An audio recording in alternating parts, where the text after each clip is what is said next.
Hey everybody, it's Patrick Escolas here with a different version of Banyan's podcast, Tire Tracks. Much like the decision to have me talk to you all and talk to some of the great people I've gotten to talk to, somebody above me has said, hey, we've almost been at this for a year. Let's do a looking back and kind of a compilation. I thought, great. That's a few meetings I get out of in my regular day. So here we are.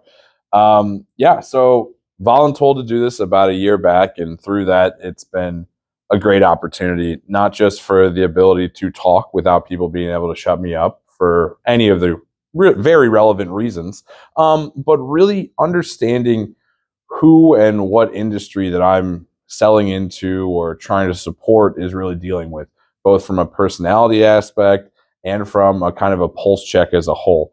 When it all started, it was literally my CEO said, hey, I got this fun idea. If you don't know my CEO, that means either a spreadsheet report or a big month-long project.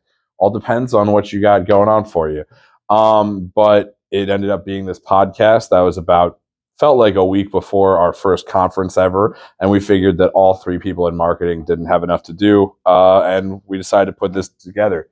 Behind the screens, we have David here, who will never get enough credit for doing a lot of work and putting his OCD to really good work and making it so we have a really fun product, I think, that we put out there. Also, as I say this, and it's been said, special thanks to my coworker, Jeremy, who, if you watch any of my podcasts without sound, it will look like I'm trying to cast spells because apparently I use my hands a lot. So thank you for that, Jeremy. But kind of back to business, or at least back to the talking points they have. What we want to go through is kind of review what it is, who we've talked to, what are those things that they said were going to happen or we should look at from an industry perspective, and kind of give a review. Like I said, a year in review, talk about some of the great people we talked to, whether that was Anne Reinke, Mark Baxa, Dawn from Green Screens most recently. That's Connect 22 to Connect 23. That's a year right there from key speaker to key speaker.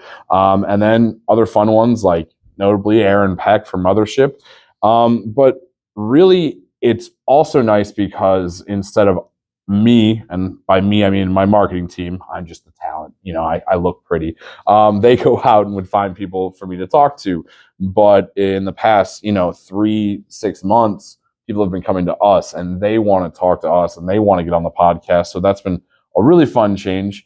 We don't know how to say no to anybody quite yet. So we will continue to do that. Whether or not the recording goes anywhere, that's not up to me. So I, again, don't get to make any of those decisions. I'm just here to talk and hopefully either entertain or educate people.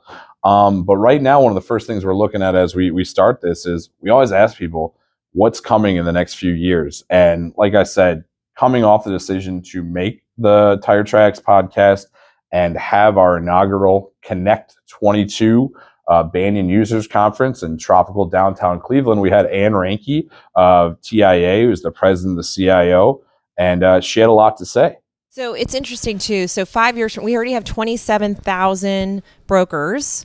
I tend to think that we're going to get more, but I also see the impact of private equity, hedge funds, who are interested in consolidation. They're interested in purchasing because they see a growing line of business that there is never going to not be a need for. So why wouldn't they try? And they already have. You see it all the time, right? Yeah. And so some of our members, God bless them, they're trying to scale up and ultimately try to be an appealing purchase for those private equity. So I see, while continuous expansion, there is that level of, all right, there is going to be some consolidation there too. We also talked to Doug Potvin, who became a good friend of mine. I did not know Doug before Connect 22 last year.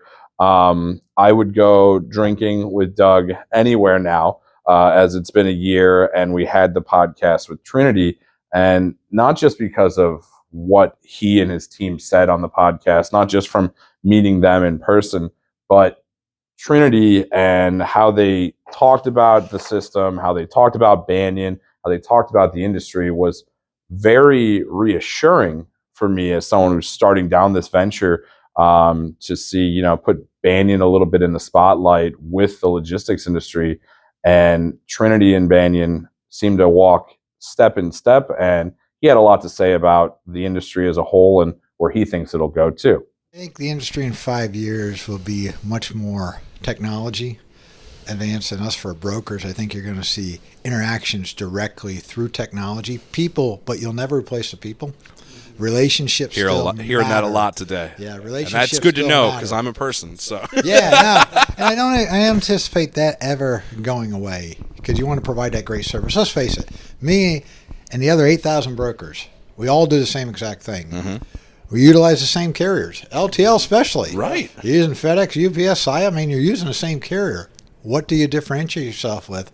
Service. It's who you trust and who gets it done for you. And do you help them out in a tight situation, not looking at dollars? But I think 5 years from now, I think there'll be some more consolidation within the brokerage space. Mm-hmm. I think there'll probably be more agents within the brokerage space. I got you. I think that'll be also the case, so that smaller brokers will say, hey, because there are also people looking to get out or do something differently. Right. So either, like I said, a consolidation or become agents. Because again, it's the back end stuff that now all of a sudden takes insurance. Yes. Collections. It's the tertiary aspects of it. Yeah. So I imagine that's going to happen within the industry as itself. I think you'll see the number of brokers shrink, but actually the volume going through brokers are going to increase dramatically because as a customer, you don't want to hire 15, 20 people to run the transportation department when you can outsource it to a company like Trinity. Right. Outsource the LTL to Kurt and his team there. There you go. And it gets handled well, and you can focus on your business. Right. And realize the transportation's taken care of. You don't have to wear so many hats. Correct. So I see that as well.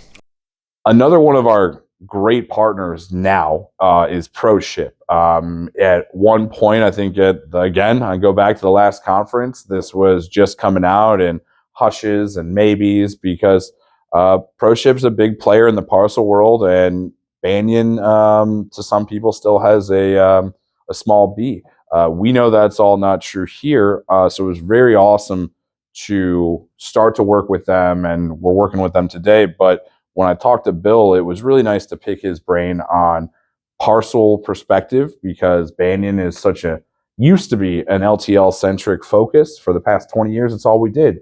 So, don't hold it against us if we needed to bring in experts and prominent players like Bill Schroeder from ProShip to tell us about what we should be looking at in parcel and how we should be looking at regional versus the big three and what's going to change in that industry in comparison to how LTL or full truckload might change.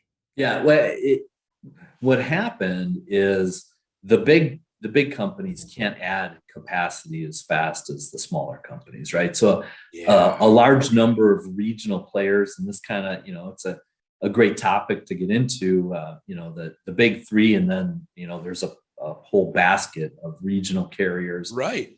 Some regional carriers play nationally, but they are looking for very specific parcels. They don't want to move everything. They just want kind of the stuff that the big three don't necessarily want. So we saw a real big increase in investment and in the creation of new startups in the parcel regional space. Now that has to be normalized. A lot of them are going back after some of the big three are going back after that business and those parcels. And that's kind of where we're sitting now. There's some regionals. It was our expectation that those regionals would probably hit critical mass, and several of them have. On Track and Lasership are outstanding. They've got good business plan, great execution. They manage their costs. They know how to do what they're doing. Some of the other startups were just learning how to do that, and then the volume tempered. And rug got pulled out from under them. Yeah. Exactly. UPS and FedEx we want those parcels back, and they went and got after it. Speaking of partnerships, and one of my very favorite episodes that we did was Freight Partners Group with Tom Burke out in beautiful Henderson, Nevada, last year. Nope, technically 23. It doesn't seem real to me because it was snowy at home, and that's Cleveland, Ohio. Like I said, always tropical, always perfect surf weather. But went out there, talked to Tom about really the importance of one-stop shopping and technology and being able to bring all of those things together in one place for the logistics world as we gotten used to it, and we see it in all the other aspects of our day-to-day life, whether it's getting Ubered around or making sure that, you know, your goods or groceries go from point A to point D without you knowing about the little details, but knowing that if you click a button or the right link, you know what's going on. Yeah, I really think that one of the biggest changes is going to be one-stop shopping, where people can come in for all the modes, to include small package parcel, and pallet rates and local pickup and delivery. The Uber model, or the that whole model. That's how I got here today. Yeah, right. Has really taught people that they can have information right now. Right. And that is the new expectation. So I think that one-stop shopping, as well as giving people as much information as you possibly can to let them know exactly where their shipment is and what kind of time frame it's going to take to get there, and providing some of that information ahead of time. So we asked just about everybody where technology is, where they think it's going. Like we said, some of those are very true. Some of those still might have not come to fruition, and some things may have changed. One thing that we talked about that I believe has become more of a subject and a key item of prominence is fraud. We talked to quite a few different people, from CEOs to lobbyists and regulation and oversight groups. But Kary Jablonski, the CEO of Trucker Tools, was very invested in the idea of fraud, and Trucker Tools was in a position to prevent that. Here's what she had to say when we talked to her earlier. Why is Truckload more susceptible to fraud? Why is it such a question there versus Parcel or LTL? Or maybe it's in those, but the conversation is always generally on the Truckload side when it comes up. My take on that is that the barriers to entry in Truckload are significantly lower. So it's easier for bad actors to get in. And it is such a large market, and it's such a fragmented market, like we just talked about. Like when you think about LTL, for example, there's 20, 30 carriers of real size in the LTL space. So there's just going to be a lot more, you're not going to be working with a new carrier every single day. Whereas in FTL brokerage, very normal to be working with dozens of new carriers every single day, adding hundreds to your network every single week. And therein lies, just a much larger chance that one of those new actors is actually bad. So that's my take on it. No, and that sounds right to me. And I can, plus, there's probably, when you're doing those deals, you've got that one lump sum cost of the money to be made versus the one shipment, which is always where my thought was. But I a lot of point to just, you're going to be working with a lot more carriers within the Truckload space. That makes sense. No. And something we talk about all the time is the real way to prevent fraud is by having great relationships with your carriers. And when you're working with, again, thousands of carriers, it is going to be that much more difficult to develop really strong, trusting relationships with all of them. So I think that that plays in as well. Technology is a ever-changing aspect of the logistics world, whether that means that you're in a newer, nicer LTL truck that's picking up your stuff, or you executed the load through cutting-edge Banyan technology, or any of the partnership that it uses. But what we've found is, though, even though technology seems to be on the cutting edge of logistics hasn't always been on the cutting edge of technology. And that catching up and making it work in a way that makes sense is not something that everybody has the same ideas on. But one thing is for certain, is that if you can get a good system in place, that 80 to 90% of your logistics work should be automated, so you can really focus on that 10 to 20% that will never, ever, as much as you want, as much as you pray, as much as you swear at your team and your carriers and your whole process, will never be easy, because it needs to be moved today, it needs to be moved yesterday, or it's just too complicated to trust in an email.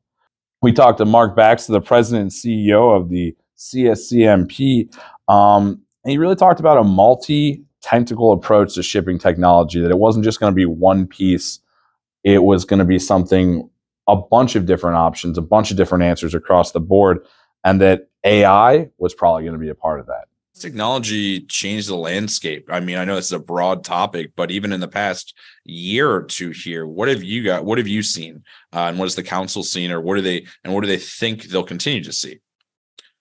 Well, many of the technology providers in supply chain, and more specifically in logistics, are members of CSCMP. So they're quick to share the evolving nature of their business. And on the outside of that, though, what we are seeing is a kind of a multi-tentacle approach to advancing innovation from a digital and robotic aspect of supply chain. So artificial intelligence, generative AI, machine learning, and understanding how to make better use of the internal data companies have, right? Using some of these technologies, particularly AI, so we can look at a better way to either predict demand, look at supplier working relationships, understand where our risks are. All of these things and many more are coming into play. And this is accelerating really, really fast. The options are just like exploding now.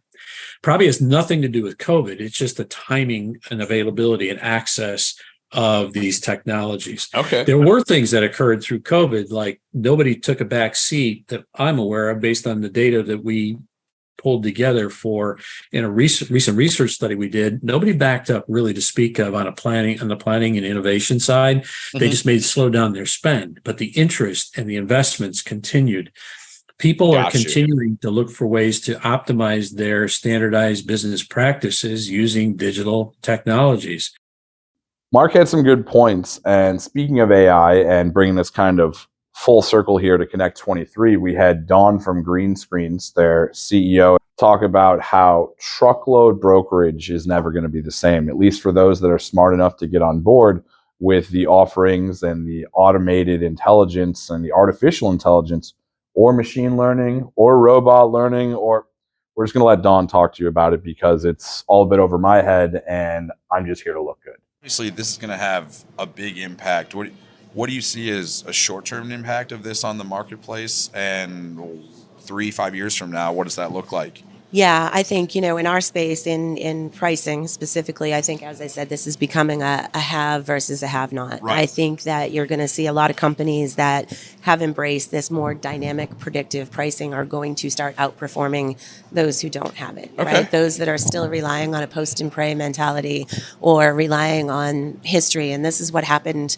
2 weeks ago, but that's not necessarily relevant, especially, again, in a very fast-moving market. So I think it is very quickly going to become a have versus a have not in the area of pricing.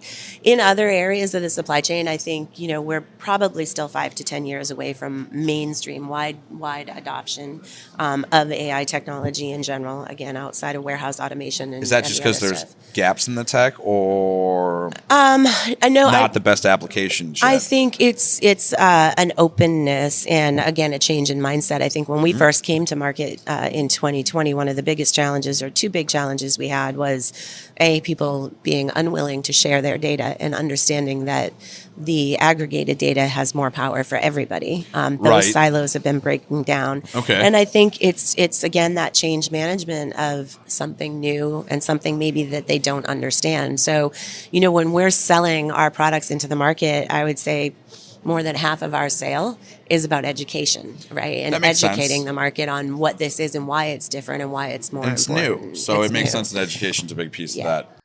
Where are we now is what we come to. Well, like I said, I'm in a fake studio that's really a boardroom with an iPhone on a tripod. Where are you now is the better question. Are you better off in your logistics space than you were 12 months ago? Are you still trying to figure out what you're going to be doing with your business, whether that means you need to find new avenues and new processes, or if you need to go to your VP and say, hey, man, these numbers just aren't attainable and we need to figure this out. We talked to a lot of startups. We talked to a good amount of companies that are coming with a new process or new product.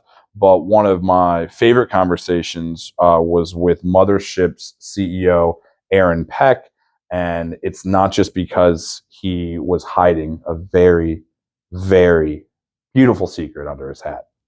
What during COVID changed things, or maybe put an exclamation mark on things? How did it affect you guys at Mothership? Did it make you guys ramp up, or did it hurt you in certain ways? Well, like a little bit of both. So I see COVID as like it was a big operational distraction for every business, right? And I think what you saw is a lot of people in the full truckload space, And in LTL, like, rates just went insane. The supply wasn't there. And all these folks are, they're making money hand over fist. And like, I think they thought like the good times were just going to keep rolling. Right. And so they were willing to lean into it, kind of spend all the money they had. Right. Like, this is going to go forever. But like, if there's one thing I know is like the best of times are always met then with the worst of times. Oh, yeah. Right. So like, and it just seemed like everyone was ignoring that fact. And, so I think there was, we had some tailwinds there, but we tried not to get too wrapped up in it. Right. Like, we tried to just stay focused on what we were trying to do, on our execution, on not growing the company too fast, on not, and going back to your North Star that you talked about, sustainable and making sure. So that probably helped you guide yourself through those times too. That's right.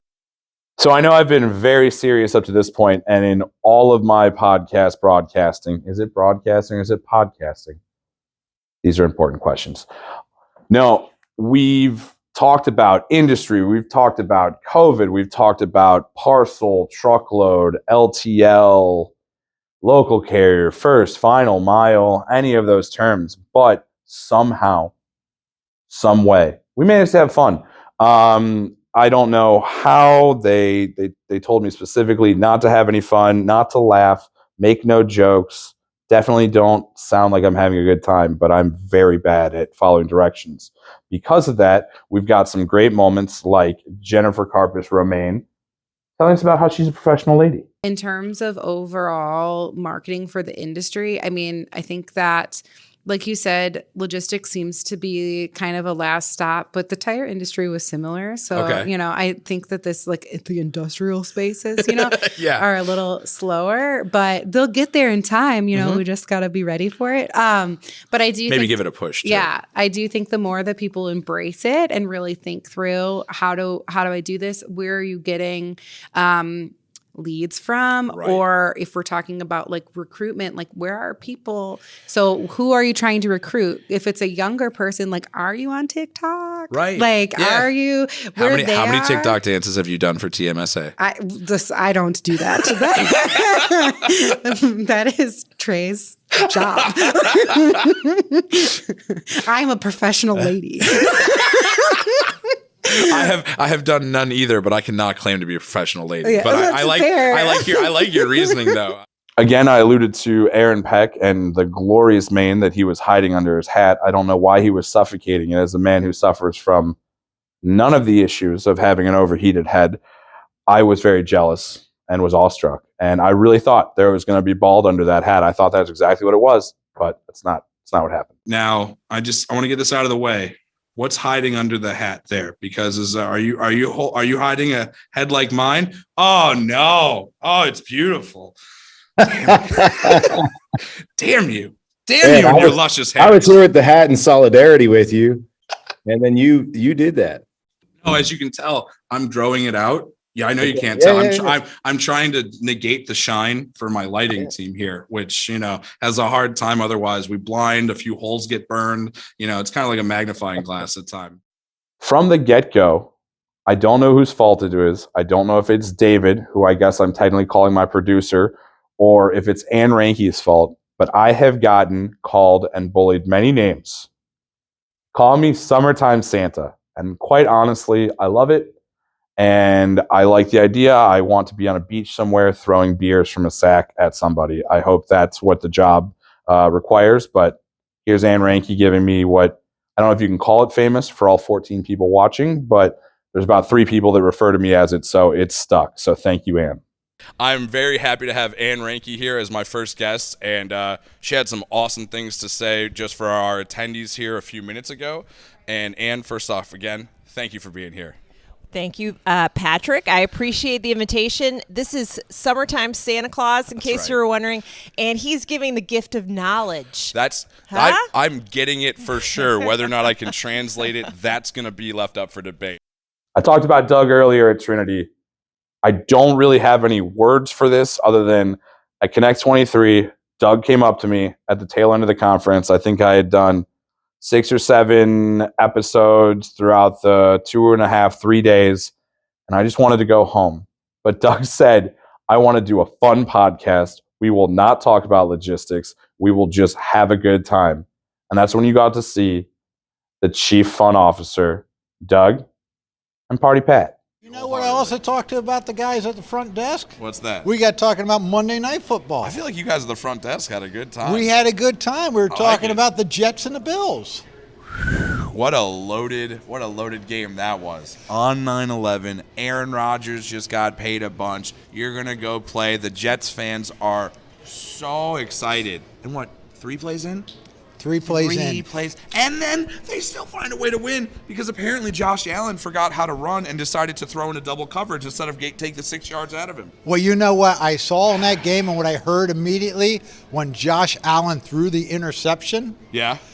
I saw the memes come out, and it simply said, Josh Allen has completed more passes to a Jets receiver than Aaron Rodgers this year already. Can you believe that? I mean, it was an absolute beautiful situation there, right? I got to stop you on one thing. It's memes. Memes. You know, I am not very good with my pronunciation whatsoever. Memes, tomatoes, potatoes. What difference does it make, right? I won't give you an old tomato, a whole tomato, or an ultimatum. Here's the beautiful thing. You knew exactly what I was talking about. I sure did. And you know, a GIF is a GIF, depending on if it's a G or a J. It's all how you want to look at it. It's all how you want to look at it. I like that, yeah. Thanks, everybody. I really appreciate anyone that's taken this journey with us, whether it's you've been here since episode 1, if you're behind the camera staring at me wondering what other terrible, horrible, fun thing is going to come out of my mouth, or if this is just the first time that you've accidentally scrolled and clicked and the sound came on in LinkedIn and you're wondering what's going on. Thank you for being a participant, whether passive or active, in this Banyan Tire Tracks podcast that I've been blessed enough to, as I've always said, voluntold, just so if it goes poorly, I don't take any real responsibility, but also so I can just blame it on someone else. Thank you, everybody, for listening, been a guest, watched, been a part of the production, or just helped me in my growth to where I am today, both as a person, a salesman, and a professional. Thank you, everybody. I hope the next year will be just as fun and maybe half as educational. Thanks, guys. We'll see you next episode.